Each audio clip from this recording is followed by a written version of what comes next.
કમરથી તે છેક પેની સુધી બહુ જ પેન થતું હતું. મને દવા આપતા હતા અને પછી કે તમે આ 1 મહિનો દવા ખાઓ, ના ફેર પડે તો ઓપરેશન કરવું પડશે. હું આ 7મી વખત અહીંયા આવી તો મને એકદમ પેન બંધ થઈ ગયું, સારું થઈ ગયું. એટલા મને બહુ પેન થતો હતો આખા પગથી, તે કમરથી તે છેક પેની સુધી બહુ જ પેન થતું હતું. પ્રાઇવેટમાં 1 મહિનો પ્રાઇવેટમાં દવા લીધી પણ મને કંઈ ફેર પડ્યો નહીં.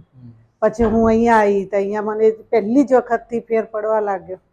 પછી હું આ 7મી વખત અહીંયા આવી તો મને એકદમ પેન બંધ થઈ ગયું, સારું થઈ ગયું. ડોક્ટરને બતાવ્યું હતું? હા, હું કેડીમાં પેલા ગઈ, મેં ત્યાંની દવા 1 મહિનો સલંગ ખાધી પણ કંઈ ફેર પડ્યો નહીં. સાહેબ શું કહેવા માંગતા હતા? દવા જ આપતા? હા, મને દવા આપતા હતા અને પછી કે તમે આ 1 મહિનો દવા ખાઓ, ના ફેર પડે તો ઓપરેશન કરવું પડશે.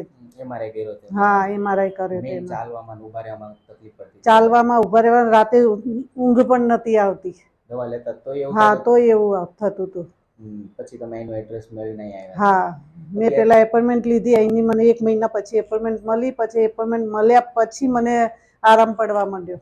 ધીમે ધીમે દુખાવો ઓછો થવા? હા, ઓછો થવા માંડ્યો. પછી આપણે 7મી વખત સીટિંગ કરી. હા, અત્યારે તમને કેમ છે દુખાવામાં? ચાલવામાં એકદમ સરસ થઈ ગયું છે મને અત્યારે. હા, અત્યારે હું 10,000 સ્ટેપ ચાલી શકું છું. 10,000 સ્ટેપ ચલાવી છે તમે? હા. કોઈ દુખાવો કેવું થાય છે? કાલ તો હું 4 માળ ચડી અને પછી નીચે ઉતરી.